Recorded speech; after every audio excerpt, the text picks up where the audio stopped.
The glider is one of the 7 currently available classes to choose from in Nullscape. The way it functions is extremely simple. You hold E, you're able to hover and fly around long distances. That's entirely it. Now, let me tell you, in a game where your entire goal is to collect presents to win, the glider can't really aid in that much at all. In fact, compared to the other classes in the game, the glider lacks any sort of on-demand speed option. The most value you're getting is, again, crossing the gap of a bridge here and there. Truthfully speaking, the glider is just mid. Just completely mundane. At least for now. Because would you also believe me when I say that the glider is the best class in the entire game?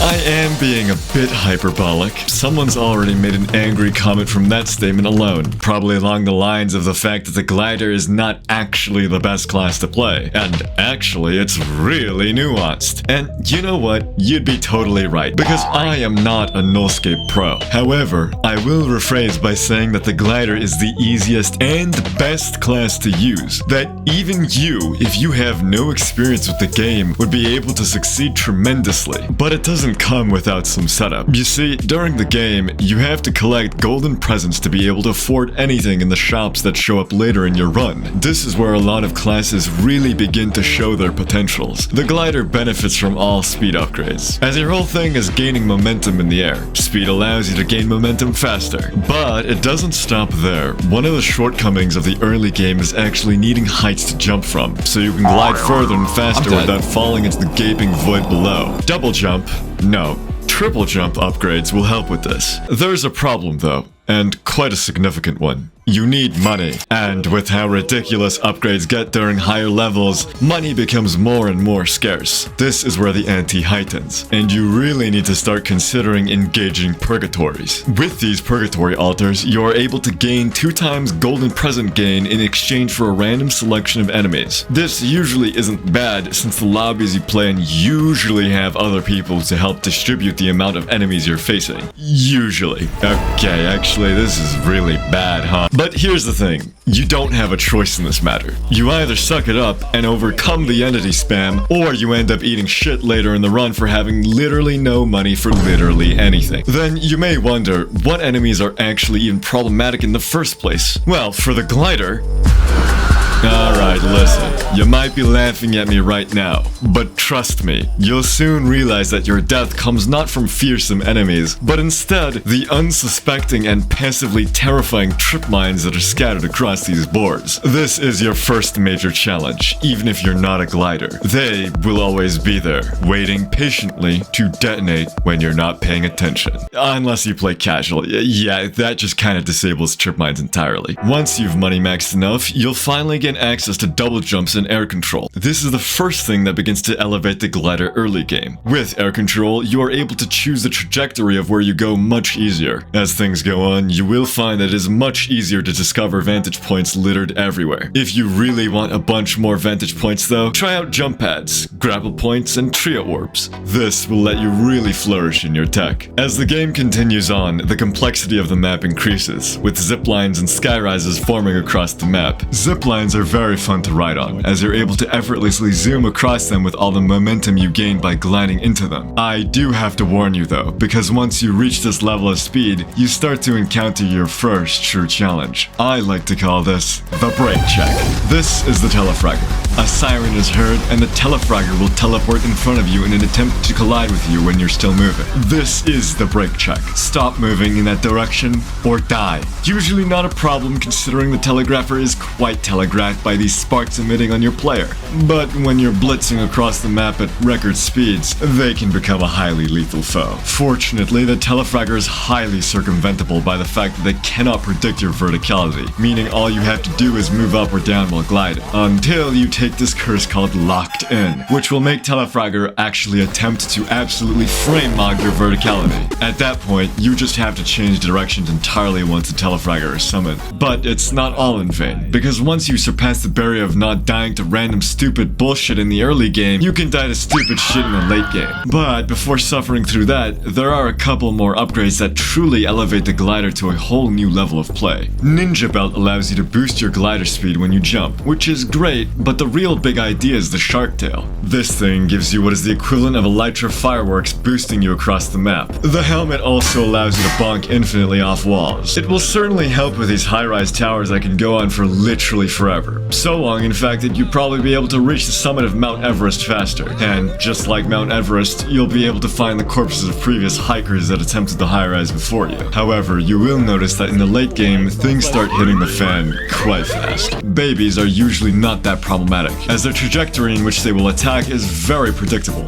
and you have a ton of time to react. Voidbound babies are kinda like, okay, playtime is over, and now you get super glazed all game by something that does not stop constantly attacking. Look, all classes suffer an equal amount of strife with this thing, but the glider has very little counterplay. The thing about the Voidbound baby is the fact that it usually strikes upwards and then downwards. This means attempting to make use of verticality while being chased by this heroin dosed up thing will rarely ever work in your favor. So what do? Hot potato, baby. Pass that daycare on to someone else and make it their problem. Welcome to PvPscape. You're currently talking to Nullscape's #1 NA PvPer. In high player lobbies, there will be a lot of congestion as people collide with each other on paths. Not usually a problem until you consider how a lot of things in this game chase from behind you. Or how about these ICBMs that harass you all game? Well, now with all this traffic, those become even more unpredictable to deal with. But if you're really not comfortable with your positioning and perhaps want to go somewhere else, sea mines are the best way to do it. They show up quite early on in the run, however end up being extreme vital utility. The sea mines don't actually kill you instantly, instead having a range in which you die and a range in which you are knocked away.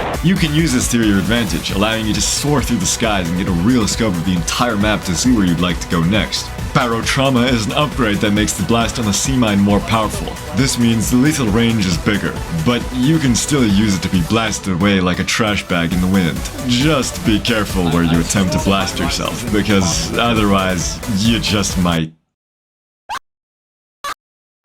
The real power of the glider is the fact that at this late stage point of the game, there is very little setup required to get from place to place safely. If you've miscalculated and now are on course to being thrown into the void, the glider is one of the very few classes to make up for your skill issues as a safety net. But what if you need a safety net not for the void, but for your lack of intellect? Kelowna is an adversary that shows up, flashes a number on your screen, then makes you use your class ability when the number is shown when counting to it. I can't count. I don't know how to count. It is the one thing I struggled with so much, and couldn't really be able to improve. Yes, you can pay attention to the number the entire time, but then you sacrifice doing anything useful for up to 15 seconds straight. Not quite resourceful in a game like this where things are going quite fast. But there is a solution. Brute force. The glider is one of the few classes that can afford to do this. There is almost little to no cooldown on when you engage your ability, and you don't even have to use it in the air for it to count. So just vaguely remember what your number was. And then when you're arriving at that number, you just start button mashing your glider key till you eventually get it. Easy fix for dumbasses like me.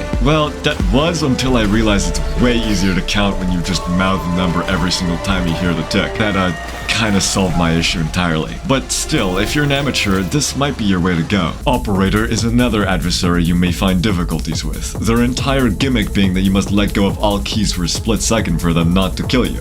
But it's not exactly Operator itself which is the problem. It's more so the greater curse upgrade known as Malfunction, introducing Voidbound Operator. This operator will attack 3 times in a row, forcing you to stop during a half-second grace period. It is ruthless, and will have you super cucked as you try to focus on evasion, especially when you're trying to glide. You can miss a jump entirely because you had to stop, and now you're plummeting into the void. The level 100 Bourgeoisie will attempt to convince you that Voidbound Operator is actually incredibly free, and that the ticks between each attack is extremely predictable. But let's be real, nobody is trying to throw their 4-hour runaway just to learn all that. Better to just play it safe. Voidbreaker is another entity that you might have difficulties with. it will appear and strike you with swords coming from different directions. As long as you move towards the direction with no sword, you survive its attack. The real danger of this adversary being the fact that sometimes you just have nowhere to go. But the glider can just jump right off the edge and come right back, till you go somewhere like High Rise, where your options become severely limited. Jumping off can really suck when you have to climb all that bullshit again. The two newer enemies that were added are laser slug. In fact, this game kinda developed an affinity for lasers. Like, okay, get this. This sigil fella beams a giant laser that follows you for a bit. Easy to maneuver as a glider, but the real issue is the PvP scape that can happen immediately afterwards, as that laser can go pretty far. Then you have Scrapma, this giant worm thing that comes out and shoots even more lasers. Again, not difficult to deal with until you realize that Scrapma might have taken a page out of Telefragger's book and decided to just use her fat-ass body to block you. There are more adversaries in the game to worry about. However, most of them can be summarized similarly to those aforementioned ones. You encounter them, you glide your ass out of that situation. That's what Glider is all about. It is the pinnacle of low cortisol gameplay, as you're gracefully levitating around the map, able to outmaneuver all the obstacles in your way. And even for me, I still have quite a bit to learn about the game, but the Glider has trivialized that learning curve an incredible amount. And there's especially still a long way to go before I can approach that thing. But games are about the way that you want to play them, and if you want to keep suffering with that little grappler of yours, alright, be my guest. I'll be waiting when you finally come around and join me soaring through the winds. Thanks for making it to the end. Subscribe and stay posted for potentially more Nullscape content. Ciao ciao.